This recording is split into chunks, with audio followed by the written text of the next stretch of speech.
পার্শ্ব শিক্ষক ঐক্য মঞ্চ আনুষ্ঠানিকভাবে দেখা করলেন রাজ্যের শিক্ষামন্ত্রীর সঙ্গে। রাখলেন একগুচ্ছ আবেদন, সাড়াও মিলবে খুব শীঘ্রই বলে আশা রাখছেন মঞ্চের প্রতিনিধিরা। যে সমস্ত বিষয়গুলো নিয়ে আলোচনা হলো সেগুলোর মধ্যে প্রথমত যে 5,000 টাকা ভাতা বৃদ্ধিতেও মোটেও খুশি নন পার্শ্ব শিক্ষক মহল। তারা দাবি রাখেন যেন পে স্কেল চালু হয় খুব তাড়াতাড়ি। সেখানে মন্ত্রী মহোদয় জানান যে বিষয়টি ওনারা হোম ডিপার্টমেন্ট এবং ফাইন্যান্স ডিপার্টমেন্টকে জানিয়েছেন।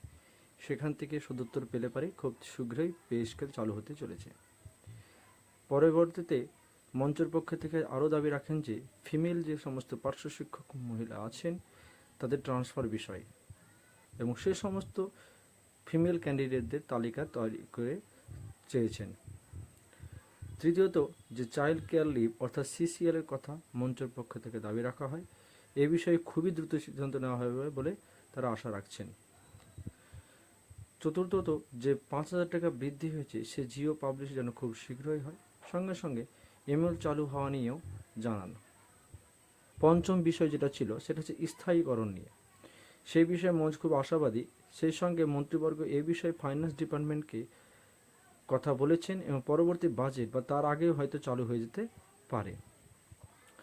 মিসলেন হিসেবে যে সমস্ত পার্শ্ব শিক্ষকরা মারা গেছে তাদের যে এককালীন 5 লক্ষ টাকা দেওয়ার সিদ্ধান্ত আগে থেকেই ছিল সেটা যেন খুব দ্রুত চালু করা হয়।